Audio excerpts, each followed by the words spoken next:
Today we're going to check out some devices that I use to play fast legato lines.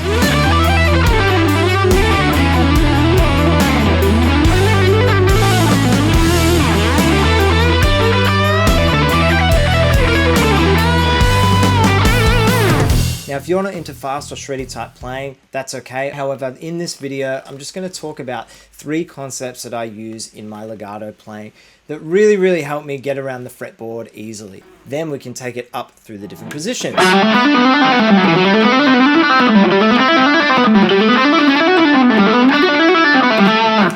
Now, in my early days of using this technique, I found that I would often run out of steam toward the end of phrases and I couldn't keep a long flurry of notes. Now, I know that playing fast isn't everything and I love playing blues and R&B and soul music. However, I always wanted to be able to have a fast sort of flashy flurry of notes in my blues solos and my rock stuff. I think of it as if I drive a Lamborghini, maybe not a Lamborghini, but if I drive a really fast car, I've got a lot of headroom. Even if I'm not going to use the power, even if I'm not going to go 300 miles an hour, I've still got a lot of power under the hood. Whereas if I'm driving, I don't know, a Datsun or whatever, it's not going to have the same impact when I put the pedal to the floor. So I think of it as a similar thing, as I'd much rather that horsepower under the hood than not, even if I don't use it. So I'm going to show you some ideas that have really helped me over the last few years in maintaining that consistent flow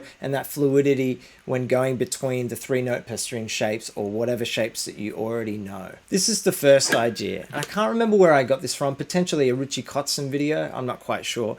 However, we're going to stick to, let's do the key of G.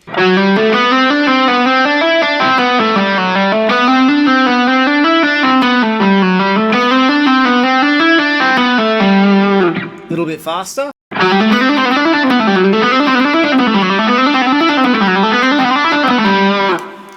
So the concept is switching between 2 positions. I'm taking this 3-note per string sequence and then I'm blending it with this 3-note per string sequence. And we can keep going up the fretboard if we wanted to. However, let's just stick to these 2 little cells or sequences. So this is the idea. I'm going up 3 notes, then switching to the next 3 notes on the G string, descending, and then my position shift happens when I slide from the 4th fret to the 5th fret into that 2nd position, and then I ascend, right? So this is what it is so far.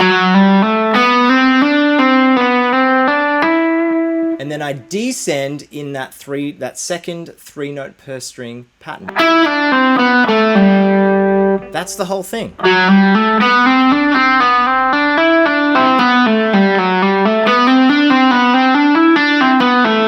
Now the key is when you go back, you can slide from the start of the 2nd position to the start of the 1st position. Or you can then slide up into the next position. Check this out.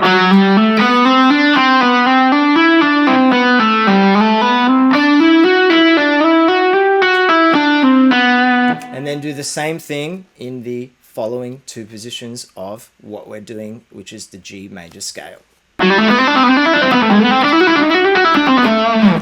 It's kind of tricky with those weird shapes, like this one is really awkward. So is this one.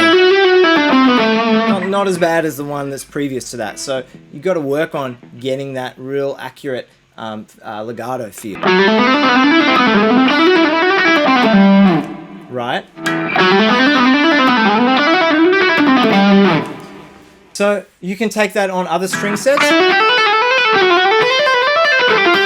It's really important to get the feel of the other strings under your fingers and work out where those awkward sort of sequences, where they're not parallel, where they're not symmetrical. Now the next device that I use is to sort of create a repeating phrase. Let's grab the same 3-note per string sequence that we started with.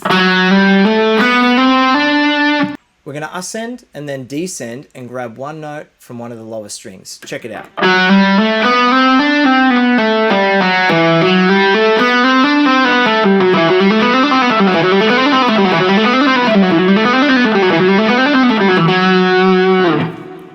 So I find this almost like a little bit of a reset You can do just ascending and descending in that 3-note per string pattern,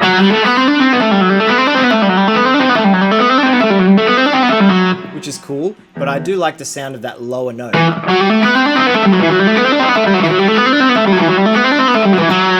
So you can keep that idea happening with the lower string and blend it with the first idea where you're shifting positions. Check it out.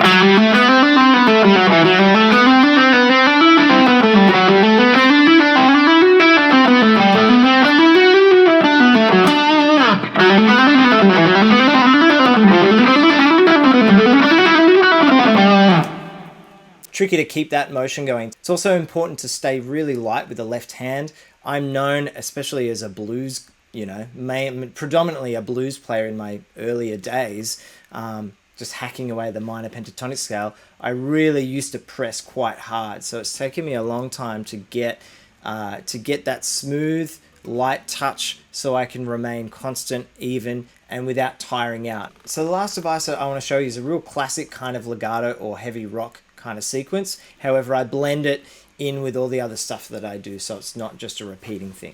This is what it is.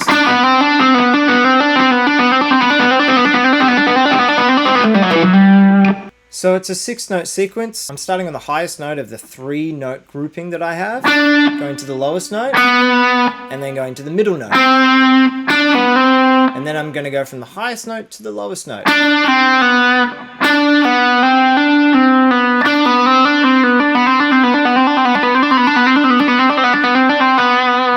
Now, I'm not the fastest player by any means. However, this is just where I want to be in my playing at the moment, and it's just enough for me to have that kind of flashy vibe. There are so many people out there that are faster and probably smoother than me, but I'm hoping this stuff helps you. So with all three of those, we can create a little bit more of an interesting phrase. Check it out.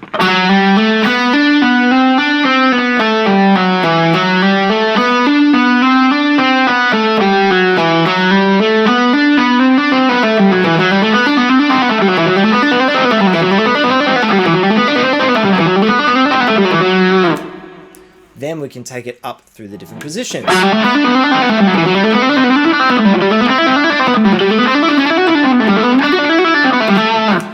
know what I mean? So those 3 devices really helped me just get more coverage of the fretboard in that legato type style.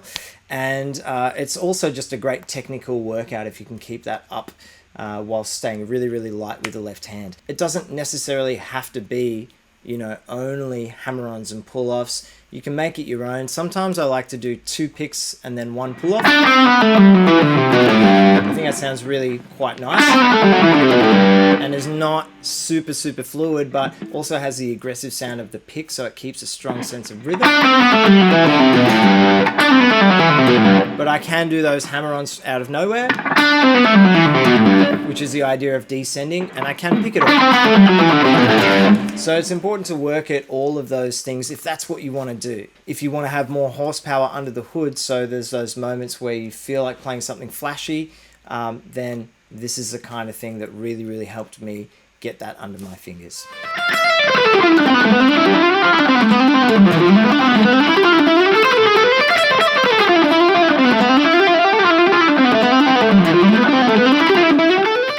So I've got some tabs to these ideas up on my Patreon if you want to subscribe.